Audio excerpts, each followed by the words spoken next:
This is Robin Williams. Happy Spooky Month, everybody. Today I've got something special for y'all. My little midnight goblins and ghouls. Today we're going to be checking out some Mary Shelley, Shelly, Mary Kelly, Shelly, Shelly Duval videos. I haven't seen a lot about these online. Actually, I only know about them because of my wife. She watched them as a kid when she was growing up, and she just insisted that I needed to watch these. And so here I am, ready to watch them and share them with you. Happy Halloween, everybody. Hello, I'm Shelly Duval. Welcome to Fairy Tale Theater. Some of your favorite actors, writers, and directors have come together to bring these classic tales to your home. So sit back, relax, and enjoy tonight's tale about a princess who finds happiness by keeping her promise to a frog, the Frog Prince. It's sad, like see someone with that much joy and childlike wonder in their eyes, and then you could see it in them that they were just absolutely just like gaslit and tortured for months on the set of The Shining by Stanley Kubrick. And I don't know if this was before or after her time on that. And if this was after, maybe this is indicative of a few things that happened on the set of The Shining. But we'll see. Once upon a time, a long, long time ago, there lived in a beautiful castle a good king called Geoffrey, who was married to a charming, if slightly forgetful young queen called Gwyneth. They lacked for only one thing to complete their lives, a child. They tried everything, but all to no avail, until finally an old aunt told them of an ancient crone by the name of Griselda, who was believed to have magic powers. I don't like witchcraft. Well, we might as well.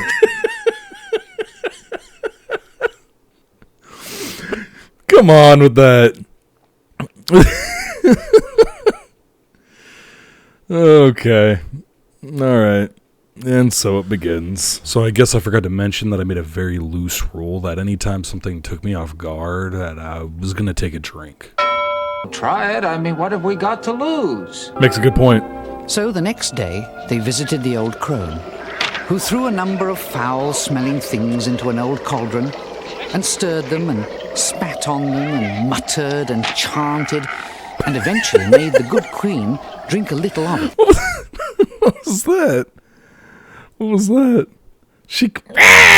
things into an old cauldron and stirred them and spat on them and muttered and chanted and... Okay, sure, why not? Spat on them?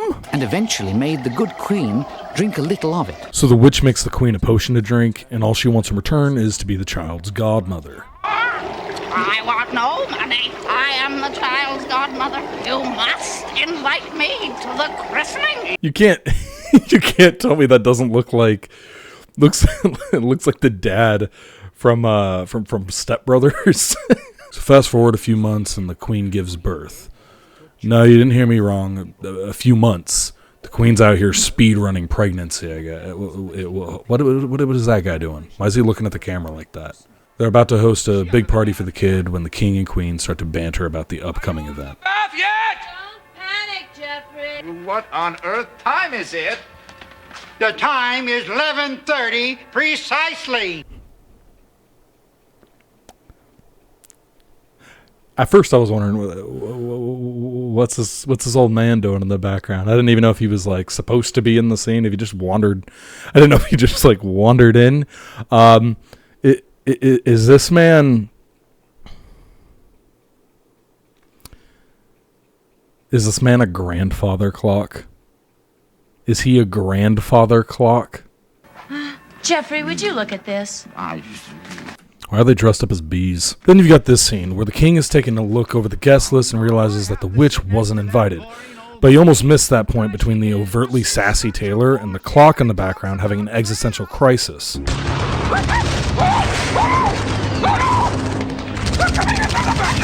Bruh. Wait a minute. Where's Griselda? Who? She's about to put shaving cream on his hair. Oh, she's not on the list. Who's not on that list? Griselda! Well, she probably wouldn't have come anyway. She's totally out of place in society. Well, of course she would have come. She's the child's fairy godmother. She asked specifically. Oh, this is absolutely dreadful. Oh, don't panic, Jeffrey. I'm very quickly learning that all the extras on set, I don't know what they told them, but they're just, well, for lack of a better term, they're all just super extra. They're just constantly making like different like just all the facial expressions that they can with the little screen time that they get when the focal point isn't even them. All they really have to do is just stand there and look like deadpan, but they're just so over the top, and it's so distracting that half the time I can't even concentrate on what the people are actually talking about. I love it. I love it. Who made up this list? Well, I did. Then you couldn't even remember Griselda? But Jeffrey, I've been busy. I've had a baby. Well, we'll have to cancel the whole thing. We'll have to postpone it. Simply forgot. Now, it's a human error. But she's not human. That's what I mean. Whoa. Hey, bud. I mean, I know it's a different time and all, but I mean, I think we can all agree that, they're still human. I mean, She's just an old, ugly witch. You're precisely. Oh, this is a catastrophe, a disaster.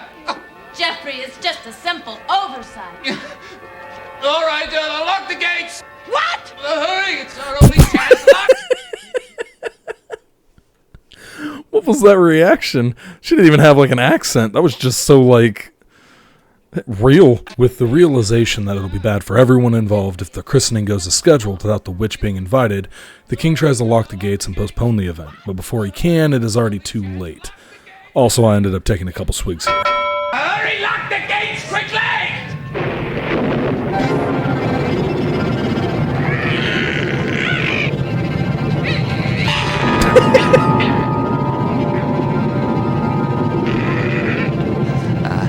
Hello, godmother.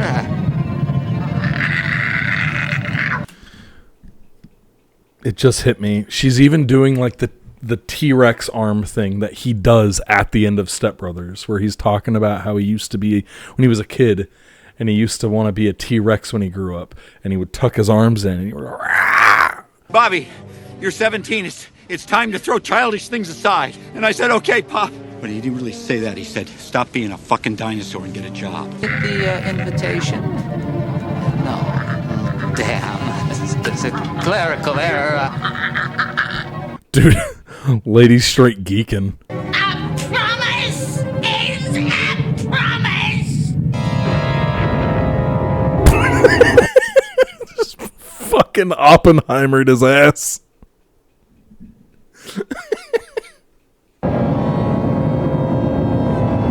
In the aftermath of the explosion, it appears everyone's okay until the Queen makes a shocking discovery that something has happened to their child. What is it, Gwyneth? My child!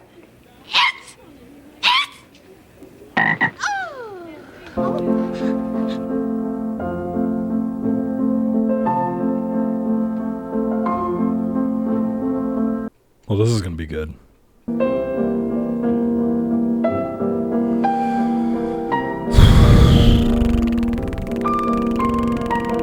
Some few years later, in a neighboring kingdom, a king called Ulrich and his good queen Beatrice had a baby daughter.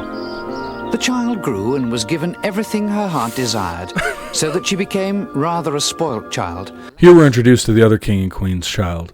Their spoiled daughter, who's basically awful in every conceivable way, which they portray in this scene with this guy who sort of just slips in and out of what sounds like a Robin Williams impression, which is only even more confusing that Robin Williams is actually in this.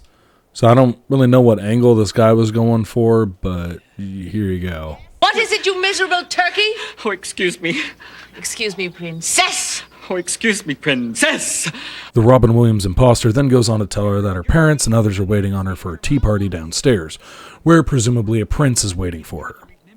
Not only that, but a prince she doesn't like and constantly criticizes for slaying dragons, which sounds like the most out-of-touch royal mentality, not understanding why someone would want to kill dragons, which in almost every type of folklore are only known for being a terror to society.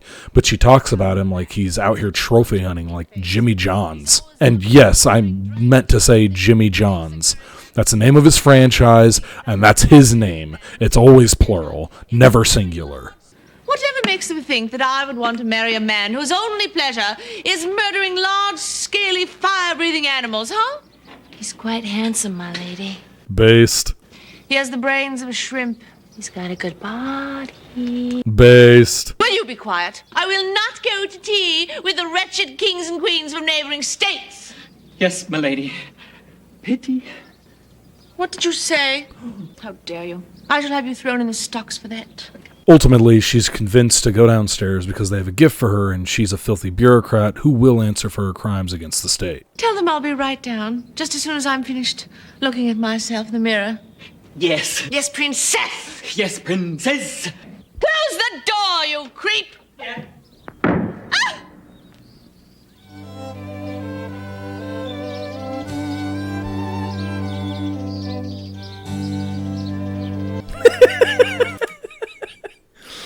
Oh, what is happening? I don't even know. I gotta get a drink, though. It took me off guard. Oh. So as all these disgusting, filthy bureaucrats sit around the table and wait for the princess to show up, they begin to discuss their children's potential for marriage and why the dragon-slaying prince isn't actually there right now. And then the conversation takes a bit of a turn. Where is Prince Hal at the moment exactly? Yes, we were rather hoping he would, be here for them to, meet. Yes, so were we. He was called away at the last moment. They got wind of a dragon in the Lake District. Oh, aye. Does a lot of dragon slaying, does it? Oh, quite a bit, yes, quite a bit. Well, when I was his age, we met up and went searching for princesses. He doesn't take much after princesses. He just likes to meet the boys and go off after dragons. It's probably just a stage. Yes. If only our first son had grown up to be a man. Where is...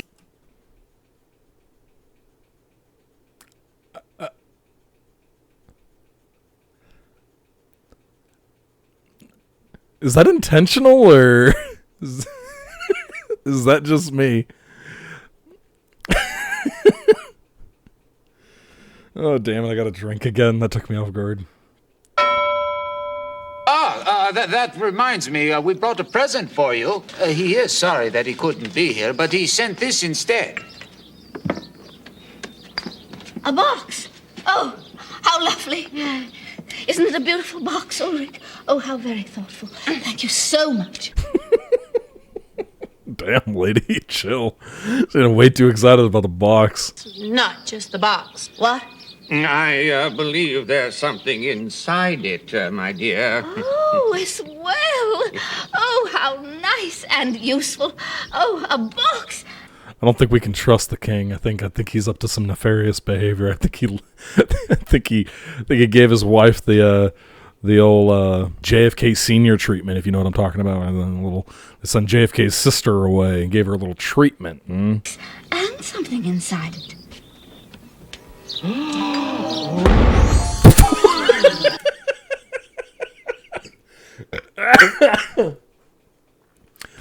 Oh gosh.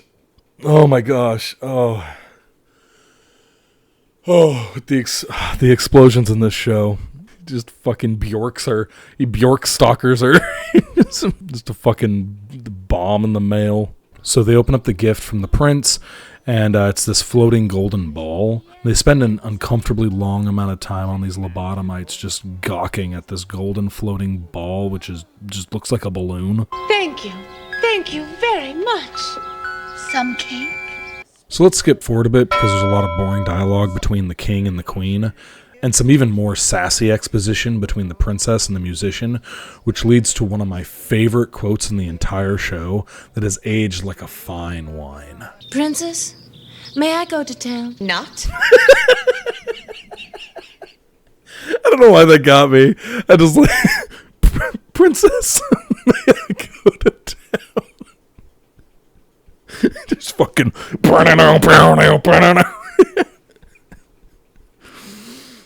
oh, I'm so stupid. Oh, I'm already buzzed. The afternoon was sweltering hot. The princess headed for her favorite secret place, down in the garden. Pardon me. Could you not make so much noise? You're scaring away all the flies.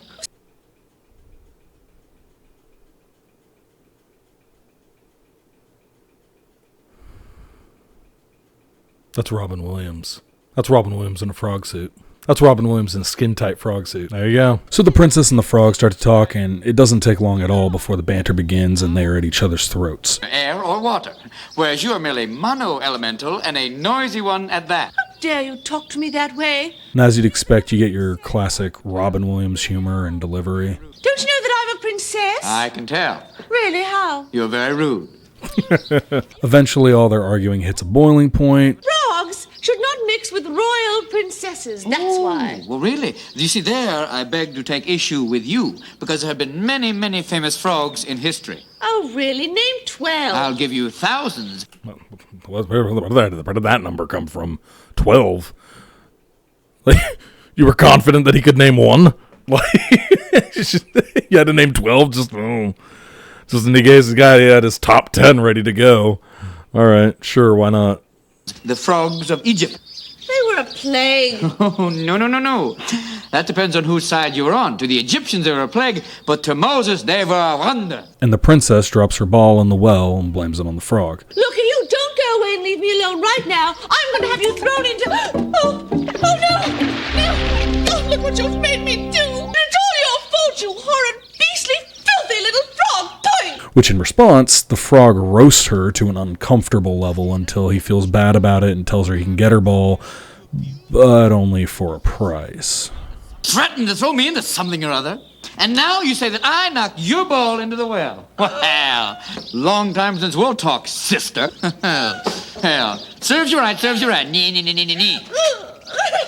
Don't cry. I can get it for you. Froggy, could you? Well, Sure I could. Well, would you? Oh, yes, I would if I was in the mood. Oh, Froggy. Oh, dear Froggy. If you get my ball back, I'll give you anything in the world that you want. Anything? Oh, yes, absolutely anything. Oh. Well, what are we talking here? Oh, well, my diamond ring. Well, what am I going to do with a diamond ring? Well, then whatever in the world do you want? I've offered you anything in the world that you could possibly want. All right. If I get your ball, will you be my friend? Your friend? I mean, your friend. After that, would you invite me to dinner at the palace? Have dinner with you? Well, yes. And afterwards, well, I'd like to sleep with you. What? Sleep with you? Yeah. Dear, I've been turning down crowned heads. You think I'm going to shack up with a frog? Oh, no. I mean, not sleep. Oh, no. You misunderstood me. No. I mean sleep near you, you know. I mean, on your pillow. So after going back and forth for a bit, the princess is really not keen on the frog's demands, but he offers the alternative that if she just gives him a kiss, then they'll just call it square. But she likes that even less, so she just ends up agreeing to his original demands. So we fast forward through the day, and dinner is now being served, and the frog has yet to show up for dinner. The king toasts his beautiful daughter.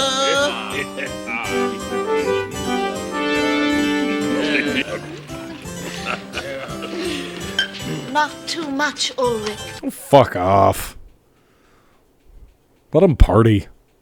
It'd be a fucking stick in the mud. The time is 7:30 precisely. This man's just... Oh, man. This dude's just on a fucking motion sensor, essentially. He's just the fucking... he's on fucking touch alert.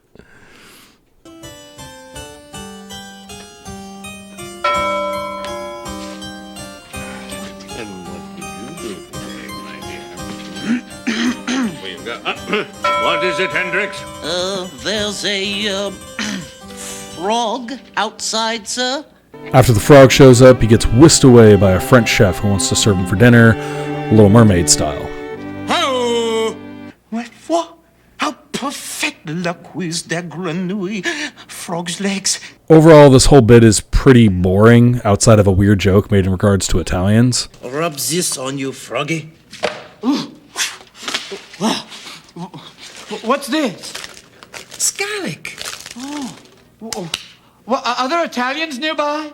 Oh, yes. Very hungry ones with very large teeth.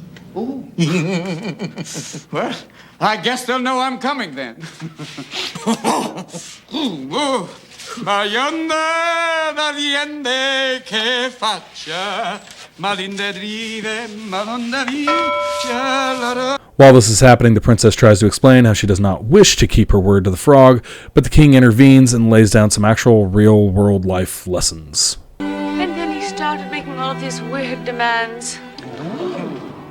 Like he wanted to dine with me. And then he wanted to sleep on my pillow. What were his weird demands? The mom seemed a little too excited about that. She needs to chill. She's a freak. That's it? Well, I don't think that's a lot to ask. If he turned down your crown and your diamonds, it seems rather reasonable. And it's a very deep well. Daddy, he's ugly. My dear girl, you mustn't associate beauty with virtue. That's a common error. On the whole, the beautiful are the most vain, selfish, thoroughly unpleasant people on the planet. Well, I won't have it. What? The princess and I will have a little chat by the fire. All right. Please excuse us. Now look, sweetheart, I'll make it simple. There's a whole court out there dependent on our word. Everybody knows his place from the very top, that's me, down to the bottom, that's Jeff the loony who looks after the donkeys. It's a structure, an order, see? We all know where we are, what we're supposed to do, and nobody gets in anybody else's way. Well, whatever does that have to do with me? Do you think that we can get along for 5 minutes without the people below us? Well, why ever not? Have you ever made a bed? No, Do you know how to bake bread? of course not. How to cook? The very idea. How to draw water, feed cattle, sow corn, harvest, stand guard all night? Well, of course not. Well, these people do. And they do it all for everybody else in the structure. And it's all based on trust. Now, if these people see that you, a king's daughter, can't keep her word to a little frog who helped her out, how long do you think it will be before they realize that not only are you not to be trusted, you're not needed? And once they've figured that out, how long do you think your pretty neck will remain on your lovely shoulders? But I'm a princess, and I won't take orders. You are a human being and a king's daughter, and you will keep your word. A promise is a promise.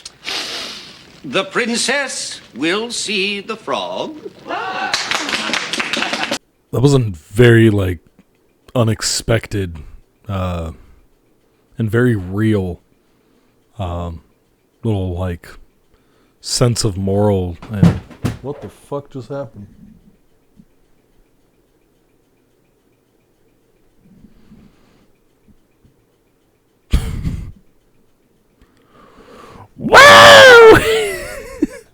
fucking spooky season, am I right? Oh. As I was saying, rude ghosts, that was a very real moment. Surprisingly, like, sobering moment in all this goofiness, to have, like, this sit down and talk about, like, political hierarchy and social structure, and just like that was a weird social commentary to kind of mix into all this, but it's actually kind of refreshing. It reminds me of like those like how old cartoons used to tackle like actual serious subjects, like A Bug's Life, where they talk about like how if all the ants were to join together, that they could overpower the few and all that. Yeah, it's cool. After the king says his piece and makes the princess keep her word, we cut back to the frog about to be prepared for dinner, and in a weird twist of fate, Robin Williams is saved by the Robin Williams impersonator from earlier. Oh, you smell of garlic. Oh, well, the chef made me shout at it. He said there are Italians nearby, but they che faccia. From here, we have an entire portion of this episode that they just put the cast in front of, well, what was going to be Robin Williams in a frog suit, and had them emote in certain ways, and then I'm pretty certain they just told Robin Williams to do whatever he wanted on screen. I don't think there was any sort of script here. Also, I don't know why, but for whatever reason, nobody wanted to tell the Queen that she was looking in the wrong direction for all of the shots. Boy, my thigh's tired.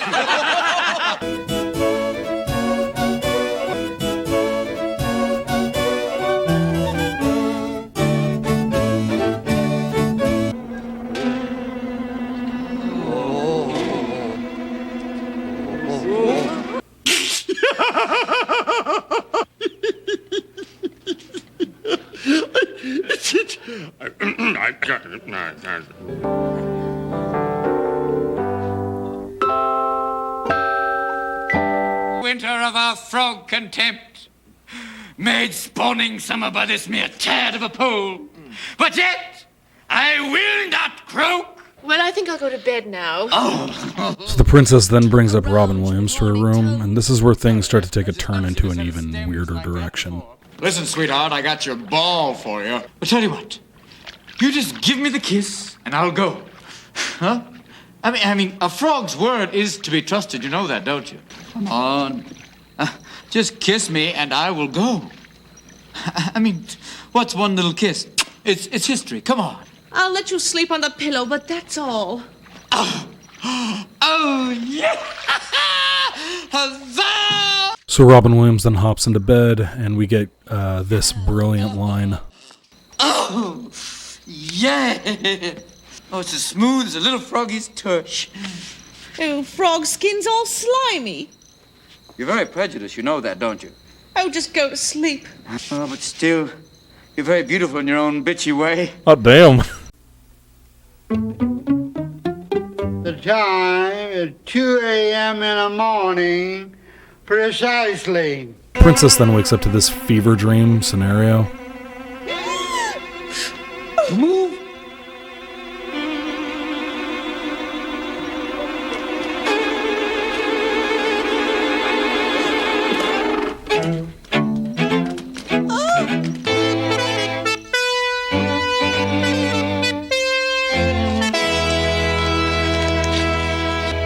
It was a magnificent performance, on the whole, though the princess was thoroughly grateful. Olé! Oh, Froggy, dear Froggy, you good, kind, wonderful creature. Oh, dear, I've been so bad to you. Please forgive me. Shall I give you a kiss?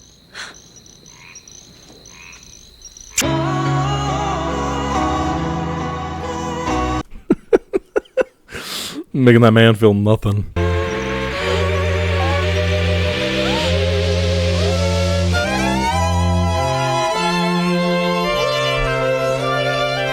Thanks.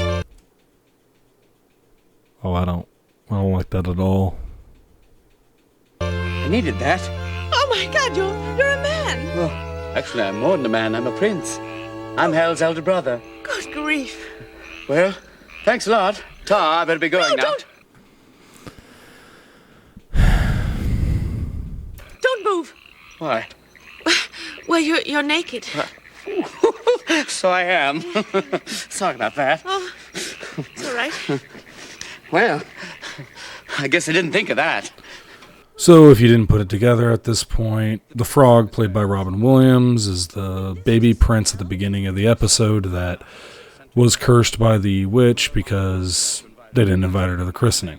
So he's been a frog this whole time, and a kiss from a princess turned him back to being human. And if you were hoping that this would change the tone or make some of the sexual tension go away, I hate to disappoint, but it only makes it worse. Well, We have to get you out of here. If they find you in here, they'll kill you. well, can't we just tell them the truth? Well, who would believe it? Yes, I guess you're right. No. I've been thinking. Yes? I'm a little worried right now. Maybe you could just kiss me again to make sure that I don't turn back into a frog. Oh, you mean just for scientific purposes?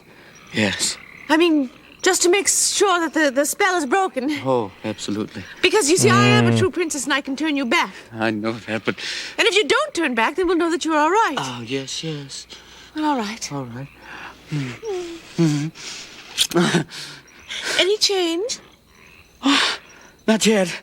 Maybe we should give it a bit longer. Who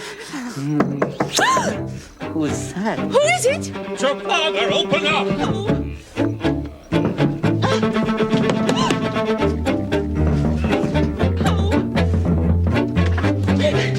What was all that noise? What noise? Where's the frog? Oh, the frog. He left. How? Out the window. Did you throw him out? Why, no. You cruel, heartless little princess. That's not true. I'm going to teach you a lesson you won't forget. Guards, turn your back. Oh, shit. It was fucking domestic abuse in this house. I'm going to thrash some respect into you, you vain, selfish, spoiled, frog-murdering little princess. No! Who said that? I did. Guards, throw him into the deepest dungeon you can find. No, please. No, you can't. Well, I'm naked. You! No. You know how earlier I said that I didn't trust the king and I thought he had a dark side? Well, there you go. Between his lobotomized wife, his battered daughter, and him about to go full Griffith mode on Robin Williams here, this dude's not looking too good. So the prince was thrown into the deepest dungeon, far from the light of day, and fed only bread and water. And the princess was sent off to a very strict boarding school, where she was forced to learn Latin and play hockey. And the king fell into a great decline, and the kingdom withered, and the queen became ill, and all might have ended disastrously were it not for the prince's fairy godmother, who, realizing at last the folly of the misery she'd caused, appeared to the king in the golden ball. Man, if only somebody would have done that for the king in Berserk. Entire story of the Frog Prince, just as I've told it to you. And the king cried for joy and apologized to the prince, and sent for the princess from the very strict boarding school, and all was forgiven and forgotten, although he did insist that on moral grounds they should marry at once. Lest they be heretics and burned for their crimes. Hey, thanks for watching the video. It was a pretty interesting ride there with Robin Williams and Shelley Duval's cryptic mind of innocence being slightly tainted by weird sexual overtones there at the end. But yeah, no, it was a good time. I hope you had a good time. If you did, give it a like, maybe share it around. Leave me a comment if you grew up with these films. I'd love to get some insight from somebody else that grew up with these. It's because right now they're blowing my mind. Let me know if you want me to go over another episode of one of these. From what my wife's told me, there's plenty of episodes that are pretty wacky. And once again, thanks to everyone who watched, especially if you got this far, you got to the end. Props to you. It's kind of a long video on a really weird topic. But not only that, I want to talk about something that's pretty awesome. That's this right here. You know, not to do the whole like sappy YouTube thing, but I do really appreciate all of you that have subscribed so far, have been interacting in the comments and liking the videos. It means a lot to me. I was planning on putting out this video, and at the time I was planning on doing a like, hey, thanks for 50 subscribers, and at this point that I'm, you know, editing and recording, we're at like 117 subscribers right now. It just like far exceeded my expectations of where this channel was going to be by the time this video came out, and I just want to say that I'm so grateful to all of you that watch these, honestly. So thanks for watching. Have a beautiful day. Oh, what the fuck was that?